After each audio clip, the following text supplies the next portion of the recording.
Section 1. In this section, you will hear a conversation between a student and a job-hunting agent. First look at questions 1 to 10.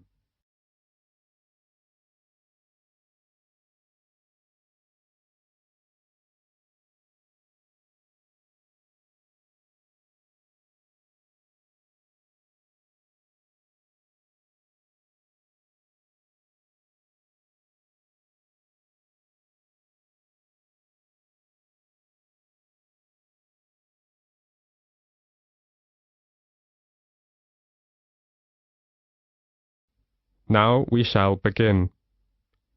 You should answer questions as you listen because you will not hear the recording a second time. Now listen carefully and answer questions 1 to 10. Section 1. Good morning. May I help you? Oh, good morning. Is this the Student Job Center? Oh, yes. I was wondering if perhaps you could tell me a bit about the job. You know, the hotel recruitment program that offers a range of work at the hotels in the area. Of course. Take a seat, please. I'll take you through some of what we have on offer. Thank you so much. Oh, wait a second and I'll get my pen. Okay. The first job is reception assistant at the Parkview Hotel. The Parkview Hotel has quite an international flavor, so you'll need to speak at least 2 foreign languages. Sure. I can speak fluent French and Spanish, so that's no problem. Good. And many guests, of course, travel by car, and you may have to take their vehicles around to the car park, so you will need to have a valid driving license, and you will not be allowed to do the job if you haven't. Okay, I got that. Right. And they also say that basic computer skills, such as word processing, would be an advantage, although this isn't a requirement. Well, I just got my computer skills certificate, so I have no worries about that. This is quite a varied job, and in fact, I should point out that at certain times of the day, it would involve heavy lifting when guest luggage arrives, or perhaps deliveries come in. Is that okay for you? Well, it's hard to say at this moment, but I'll bear that in mind when deciding whether to apply for this post. Sure.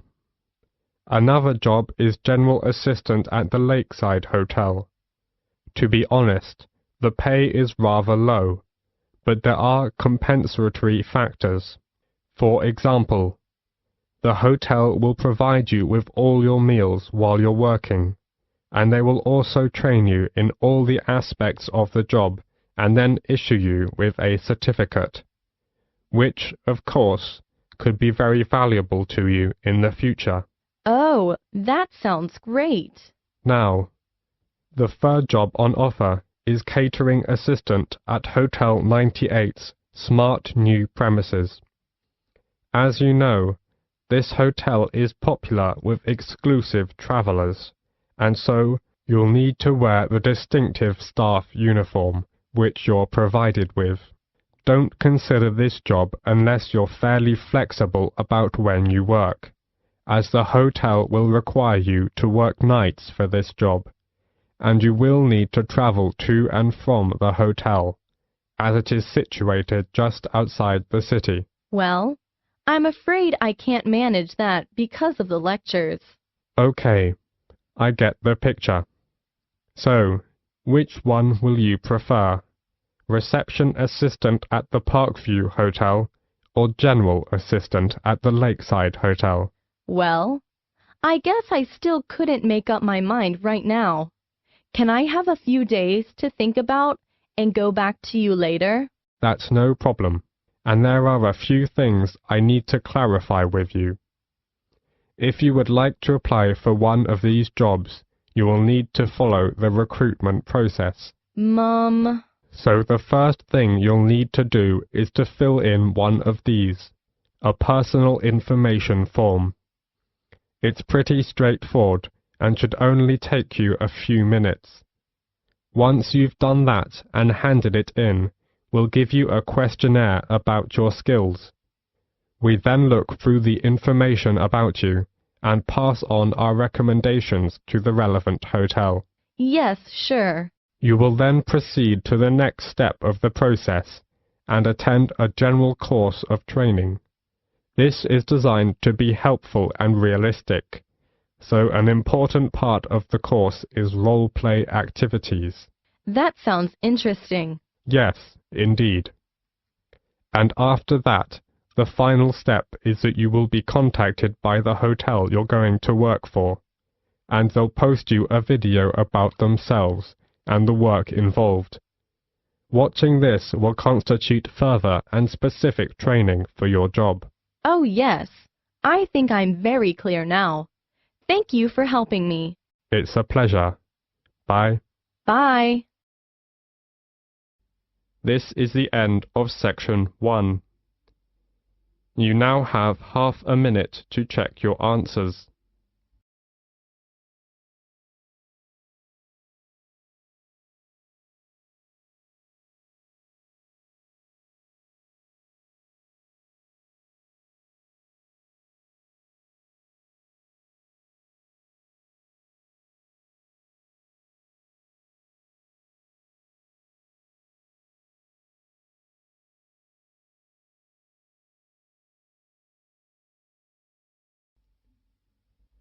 Now turn to section 2.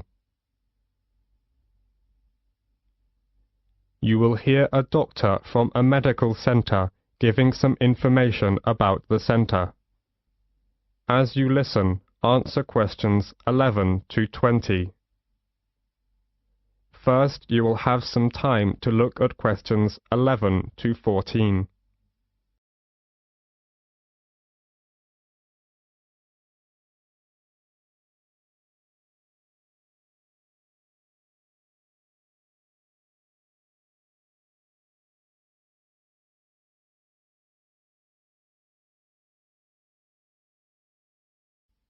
As you listen, answer questions 11 to 14. Section 2. Good morning, everyone. I'm John Smith, the General Practitioner of London Fields Medical Centre, and I'm very glad to give you a brief introduction about our practice and some suggestions about how to see a doctor here. Our receptionists are usually the first point of contact and are here to help you. They have a lot of information to hand, and in most cases will be able to help you with your inquiry, ensuring you see the most appropriate clinician. Okay, right. Well, the first thing to do is to register. We can only accept new patients who live in our practice catchment area.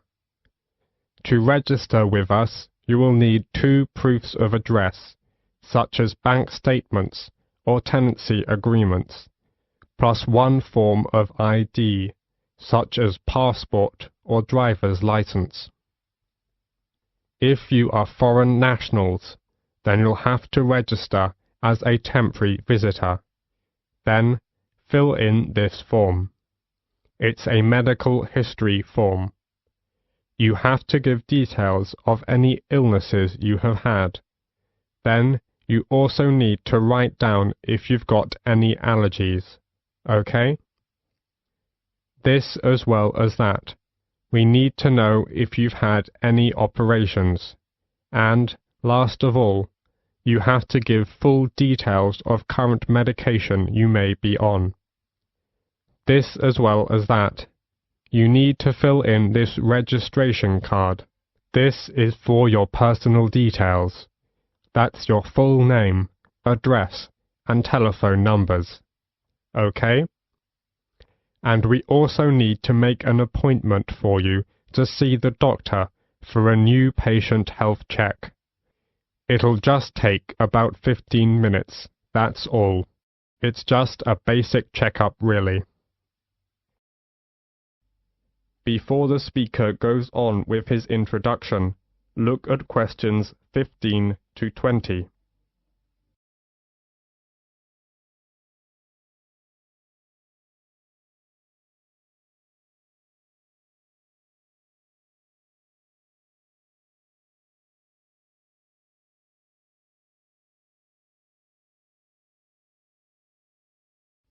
Now listen to the continued talk and answer questions 15 to 20 by choosing the appropriate letters. Okay then, let me tell you something about the health centre. We have 5 GPs here, general practitioners. We also have a practice nurse who looks after minor injuries. She can also administer some treatments. We also have a chiropodist. That's a foot specialist. She's private, which means you have to pay for the service, unless you're over 65. If you want to see a doctor, you have to make an appointment first. Please call our main switchboard number on 0207 923 8100 to book an appointment at either our main practice or one of our branch surgeries. You can also email for an appointment on londonfieldsmedical@nhs.net. Urgent cases are seen on the day.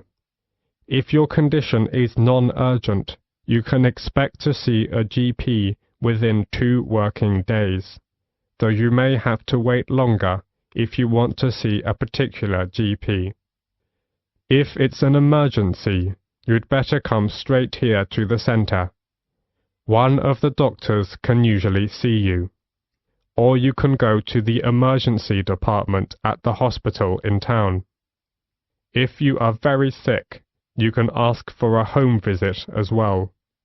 On Friday afternoons, we have an open surgery, which means you can come along and just wait to see a doctor.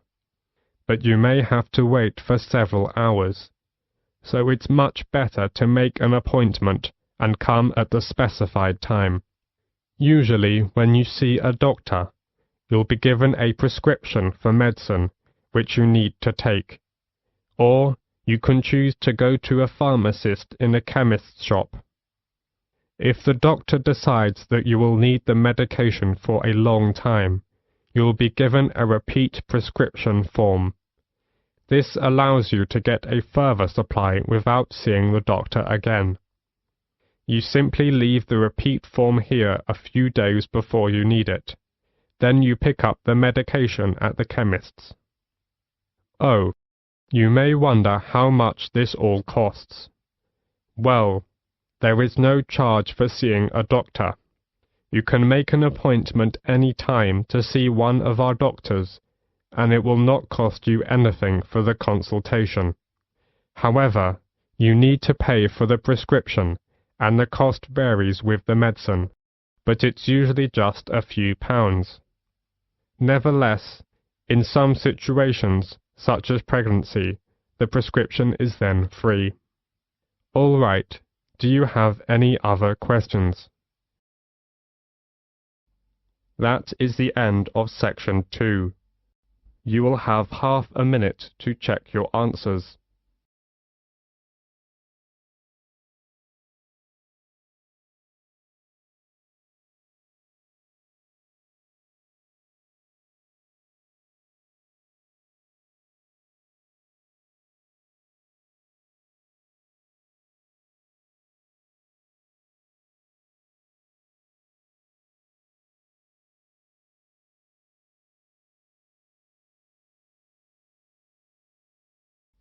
Now turn to section 3.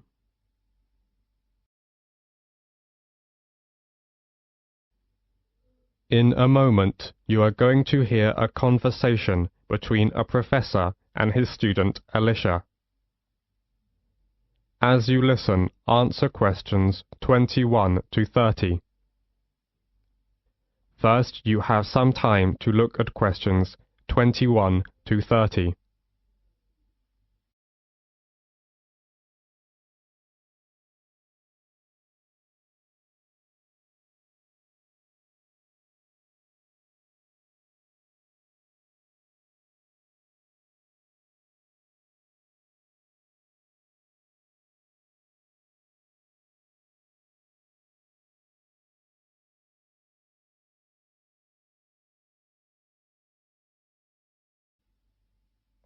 Now, listen carefully to the conversation and answer questions 21 to 30. Section 3. Until recently, we knew almost nothing about how important bees are in maintaining natural diversity. Now we know more about them. We know, for example, that bees fall into two categories: wild bees and domesticated honeybees.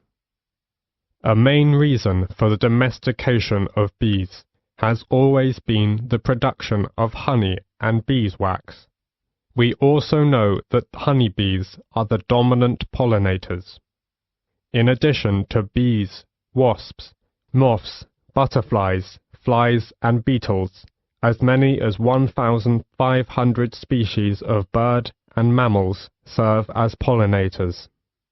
Many crops of commercial importance, such as almond, cherry, avocado pear, watermelon, cucumber, rely on pollination by insects. And of these insects, bees are by far the most important. Animals and insects provide pollination services for over 3/4 of the stable crop plants, and for 80% of all flowering plants in the world. The economic value of animal pollinators to world agriculture has been estimated to be $200 billion per year. Pollination is one of nature's services to farmers, so think about this. If you eliminated the pollinators, it would take the food right out of our mouths. We biologists never imagined we'd see the day when wild plants or crops suffered from pollinator scarcity. But, unfortunately, that day has come. In fact, farmers in Mexico and the US are suffering the worst pollinator crisis in history. So, what happened? Any ideas? Alicia? It is, because of natural enemies? I read something about a kind of parasite that's killed lots of bees.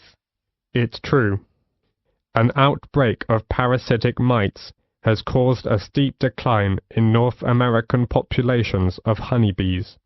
But parasites aren't the only factor. What about the pesticides used on farms?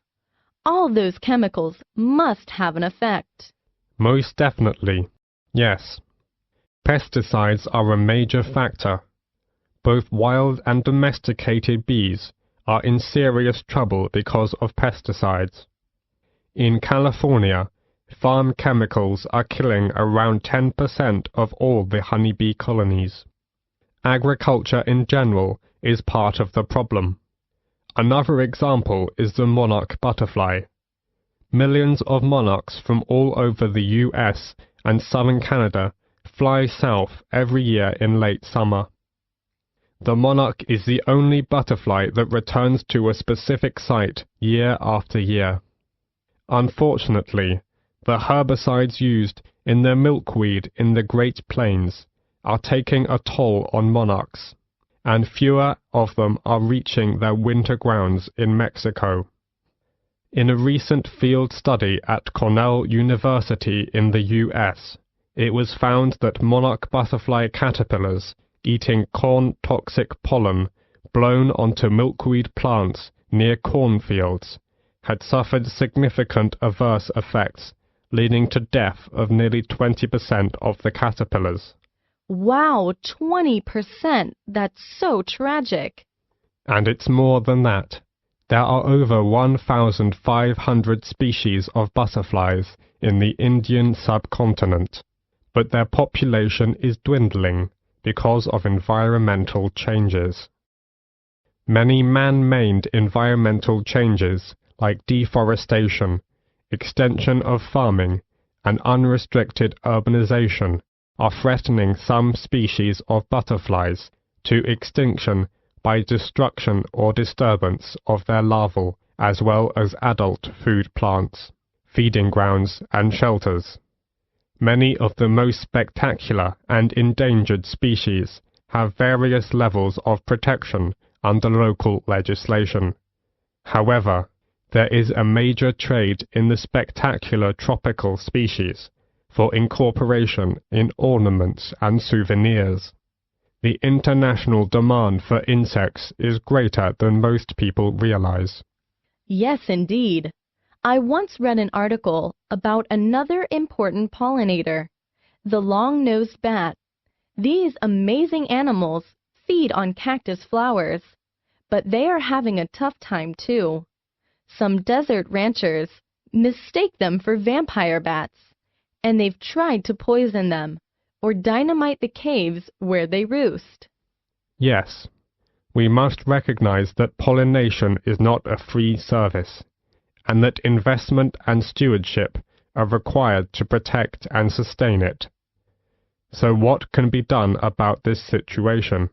Well, wildlife farming, based on sustainable exploiting wild creatures, can help to save endangered species like butterflies and their habitats.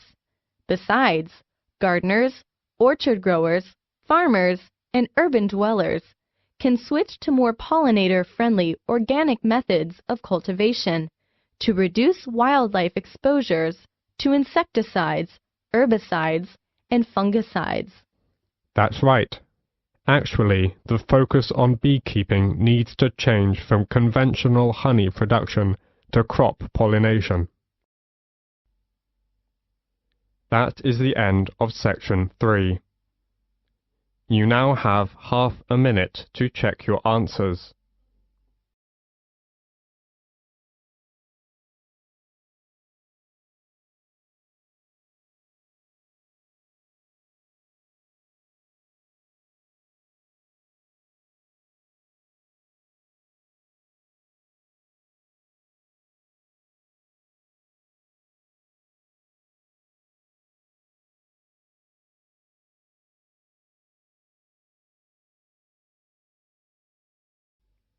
Now turn to section 4.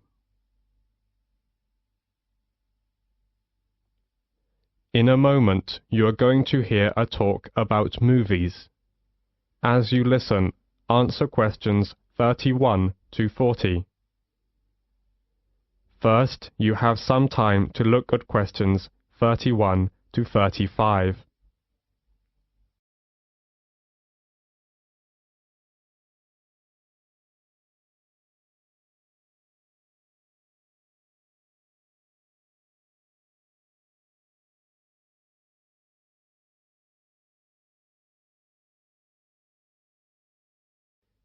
Now, listen carefully to the talk and answer questions 31 to 35. Section 4. The London Eye. Today I want to focus on some of the major sites that attract tourists to cities, and I am going to begin with the London Eye. The London Eye is London's newest major tourist attraction. It is a huge wheel designed to celebrate the millennium year 2000, so it's also known as the Millennium Wheel. It stands at Millennium Pier on the south bank of River Thames, close to the south end of Westminster Bridge, and within an easy walk of the Houses of Parliament and Big Ben. Though it looks like a huge Ferris wheel, the London Eye is no fairground thrill ride, but a slow and stately way to experience London in a unique way. The London Eye is the UK's most popular paid-for visitor attraction, visited by over 3.5 million people a year. The Eye was built between 1998 and 2000. It seems remarkable that a site that has so quickly become a symbol of modern London has been around for such a short time. It took fully 7 years from start of the design process to create the Eye. It was intended to stand for only a few years, but it proved to be such a popular attraction that the decision was made to make the wheel a permanent feature of the London landscape. The Eye was sponsored by British Airways, and for several years after opening, it was referred to as the British Airways Millennium Wheel. Today the London Eye is under the ownership of the London Eye Company, a subsidiary of Merlin Entertainments Group Company. Constructing the Merlin Entertainments London Eye was a massive challenge. It's the tallest cantilevered observation wheel in the world, rising high above the London skyline at 135 meters. It was a piece of daring innovation and revolutionary design which combines the best of British design, architecture, and engineering with an exceptional team of experts. Before the talk goes on, you have several seconds to look at questions 36 to 40.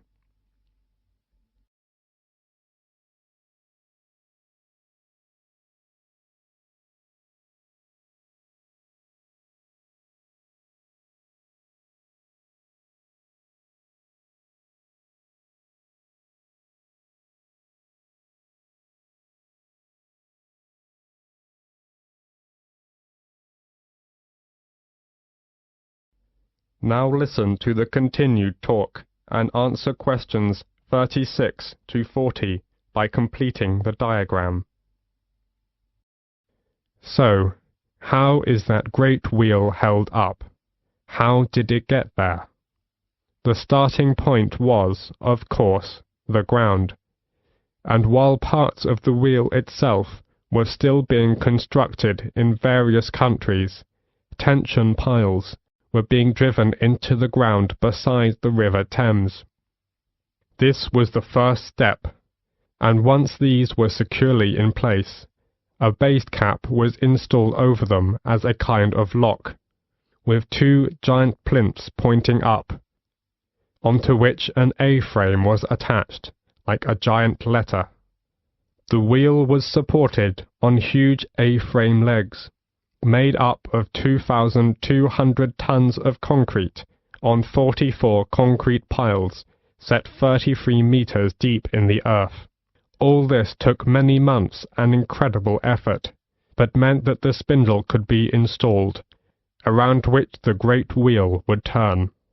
The spindle itself was too large to cast as a single piece, so instead was produced in 8 smaller sections. Now the project really was in business, and the vast rim, with spokes like an outsized bicycle wheel, could be brought in.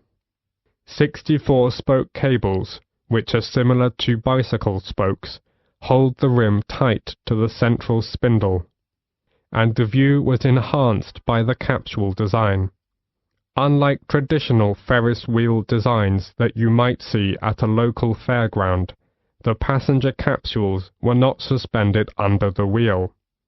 They were set within a circular mounting ring attached to the outside surface of the wheel. What this means in practice is that travellers within the capsule have a full 360-degree panoramic view, unhindered by spokes or wheel struts. And the last thing to be built is the first thing the visitor encounters, the boarding platform laid down underneath. The wheel does not usually stop to take on passengers. The rotation rate is slow enough to allow passengers to walk on and off the moving capsules at ground level.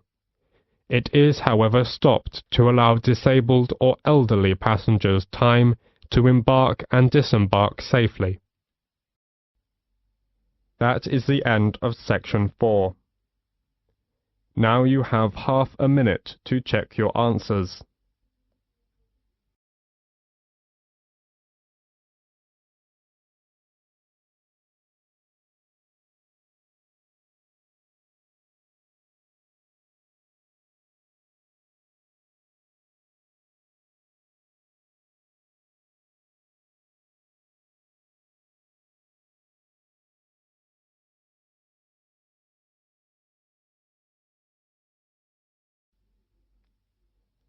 That is the end of listening practice test 3.